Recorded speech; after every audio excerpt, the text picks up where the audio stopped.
organizar não é nada fácil. Ainda mais quando você estuda, mora sozinho, tem que limpar a casa, tem hobbies, quer manter sua vida social ativa.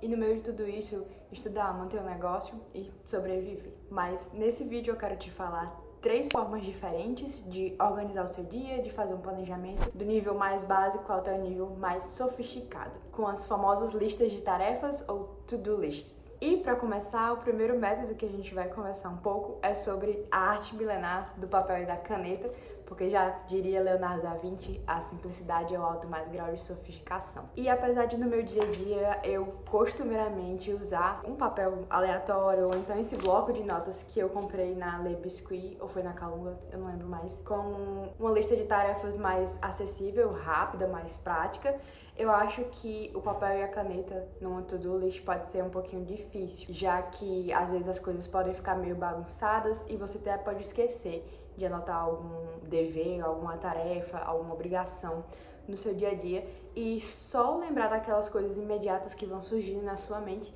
e deixar ali como uma lista de tarefas diária. Claro que dá para anotar numa folha só tudo que vem na sua cabeça de tarefas, encontros, deadlines, que são prazos ou coisas assim, e depois, em uma folha à parte, escolher as coisas que você quer fazer no seu dia a dia. Mas eu particularmente acho meio difícil a gente fazer isso, a não ser que a gente fique com esse caderno o tempo todo na nossa mão, na nossa mochila, na nossa bolsa, para não esquecer nada. Por outro lado, o papel e caneta, um caderninho com lista de tarefas, ele é bem menos um distrator no nosso dia a dia, já que a gente pode deixar o celular de lado, colocar um papelzinho ali do nosso lado do computador, na mesa, ver o que a gente precisa fazer e simplesmente ir fazendo. Em alguns aplicativos de lista de tarefas é comum que eles sejam um pouco distratores e no lugar de você estar focado nessas tarefas, vendo o que você tem que fazer, você acaba abrindo outro aplicativo, indo ver reels, indo ver shorts e afins. E como eu falei, geralmente eu uso o papel ou então eu uso o meu quadro preto que eu tenho no meu quarto para focar nas atividades que eu quero fazer no meu dia. Então, eu uso um aplicativo que a gente vai já falar nesse vídeo e olhando aquele aplicativo eu passo para um papel ou então passo para o quadro negro e fico olhando, assim eu não preciso ficar abrindo o aplicativo o tempo todo. Eu acho que essa é uma boa forma de conciliar 2 métodos, um método mais tecnológico e uma coisa mais tradicional. A nossa segunda forma de fazer uma lista de tarefas já é um aplicativo, mas é um aplicativo mais simples, que seria o Google Tarefas. O Google Tarefas ele é sincronizado, ele tem uma extensão para os outros aplicativos do Google, que é uma excelente forma de fazer uma sincronização entre aplicativos e não perder suas informações. E para quem usa o Google Calendar, ele cai como uma mão na roda, já que ele aparece lá no seu calendário. Quando você coloca uma data para uma tarefa, ela vai aparecer lá no seu calendário. E isso é muito bom, já que às vezes a gente precisa fazer algumas coisas que tem deadlines, que tem prazos para serem feitas. Eu acho que o Google Tarefas é um aplicativo fácil de usar, ele é simples, ele tem um design, um layout tranquilo de entender, mas além de você conseguir colocar as suas tarefas para aparecerem no seu calendário, se você usa o Google Calendar, você também pode dividir suas tarefas em listas de diferentes temas. Então, posso colocar uma lista para tarefas da casa, tarefas relacionadas à faculdade, aos estudos, coisas relacionadas a hobbies e aí por aí vai. E eu posso colocar nessas tarefas prazos para elas acontecerem, colocar algum tipo de descrição, colocar um link, coisas assim. Mas eu acho que o Google Tarefas, ele também tem suas limitações e apesar de eu ter tentado usar ele por um mês mais ou menos, eu não me adaptei muito bem a ele, porque achei que ele não tem alguns features que tornem esse processo de organizar meu dia mais fácil. Para mim, um dos principais pontos negativos do Google Tarefas é que eu não consigo colocar nele tarefas recorrentes. Por exemplo, todo dia 30 eu preciso pagar a conta de luz, eu preciso pagar a conta de energia e por aí vai.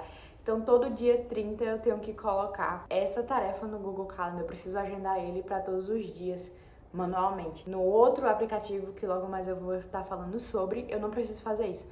É mais simples, é um aplicativo que tem uma linguagem própria e torna esse processo mais fácil. Eu não preciso ficar atrás de todas as datas manualmente, colocando essas tarefas que estão sempre se repetindo.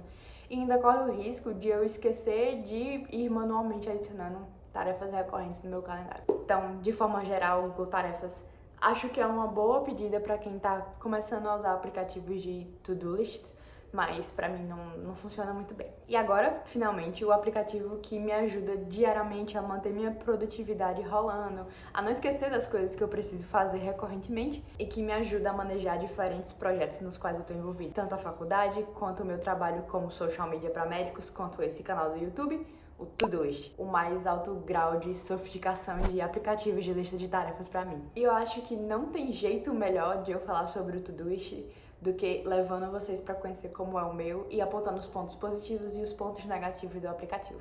Então agora eu vou colocar aqui na tela como é o meu Todoist, como é a minha caixa de entrada e como funciona o meu sistema de organização dentro desse aplicativo, e eu espero que seja útil para você se inspirar.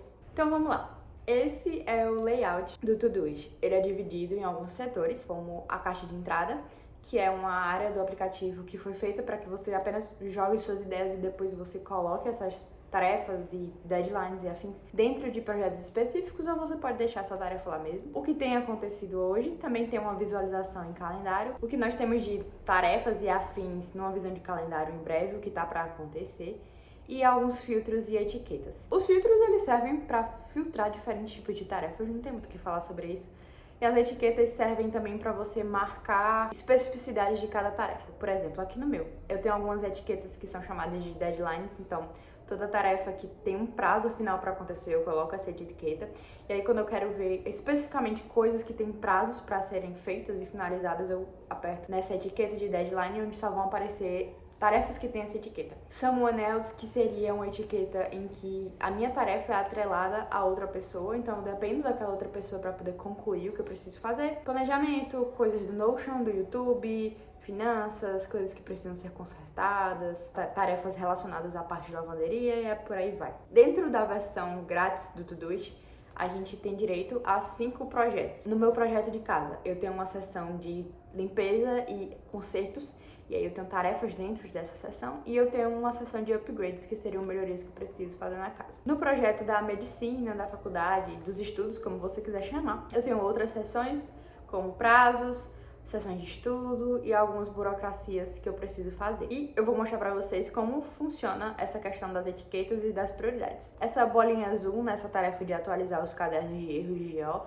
significa que essa é uma tarefa que tem prioridade 3. Então, no meu planejamento, eu sempre tento incluir no meu dia a dia pelo menos uma tarefa que é uma prioridade 1, que é uma bandeirinha vermelha. Durante o meu dia, o meu foco todo vai ser para resolver aquela coisa que é a minha primeira prioridade, para que eu fique com menos peso na consciência de não ter conseguido fazer tudo.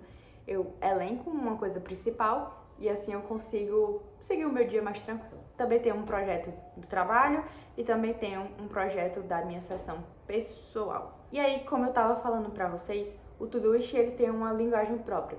Isso significa que quando eu quero, por exemplo, que essa tarefa seja feita amanhã, se eu quisesse fazer feira amanhã, eu não preciso especificamente colocar uma data e ir no calendário do Todoist e colocar que amanhã, que seria dia 22 de outubro, eu vou fazer feira. Eu posso simplesmente fazer assim, fazer feira amanhã.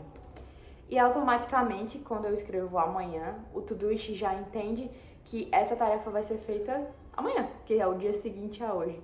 E além dessa linguagem própria, eu posso também colocar essa tarefa como uma tarefa recorrente. Depois que eu ticar ela, que eu concluir, ela vai se repetir, ela não vai sumir, ela vai aparecer de novo no dia que eu quiser que ela apareça. Por exemplo, fazer feira todo dia 10. Eu não preciso todo mês escrever essa tarefa no meu Todoist, porque quando eu fizer, por exemplo, fazer feira dia 10, seria 10 de novembro. Eu vou lá, chegou dia 10, eu fiz, tiquei. Ela não vai sumir, tá vendo que aparece dia 10 de dezembro?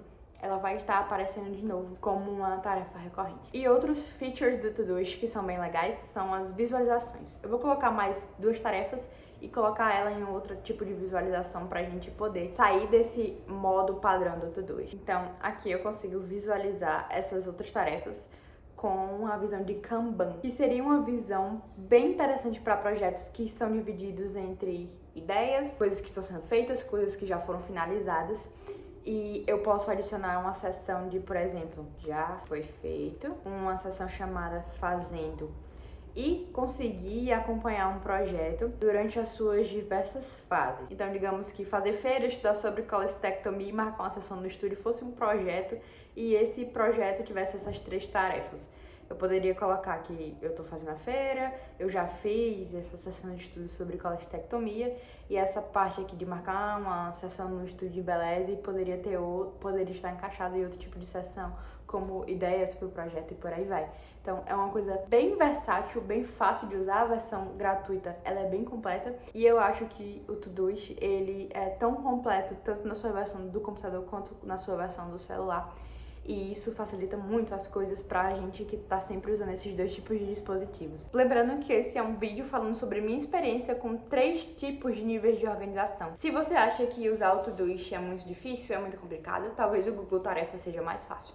Ou se você não se adapta muito a aplicativos, talvez ficar no papel e na caneta seja mais tranquilo. Eu acho que a gente não tem que se apegar à tecnologia de uma forma que deixe as coisas mais difíceis do que elas precisam ser. A gente tem aplicativos, a gente tem coisas novas para elas facilitarem o nosso dia a dia e mais ajudar do que atrapalhar. A gente não precisa das coisas arrumadinhas e bonitinhas, aesthetic, pra gente ser produtivo. Eu acho que, de fato, como o Leonardo da Vinci falou, a simplicidade é a coisa mais sofisticada que a gente pode ter. E o Mário Sérgio Cortella também já falou uma vez que a tecnologia não pode ser nossa senhora, ela tem que ser nossa serva. Pra mim, essa filosofia é muito importante, já que hoje em dia a gente tem vários vídeos falando sobre templates diferentes pro Notion, para outros tipos de aplicativo, que na realidade são mais bonitos e a gente perde mais tempo tentando organizar eles, deixando bonitinho, do que realmente usando para ser mais produtivo. Eu tô trabalhando num vídeo mostrando como funciona o meu planejamento de forma geral agora no internato, e eu espero que esse vídeo tenha dado um vislumbre de como as coisas são e também possa te inspirar a tentar uma forma mais simples e fácil e produtiva de se organizar no seu dia a dia. E é isso aí. Vejo vocês no próximo vídeo. Obrigada por assistir.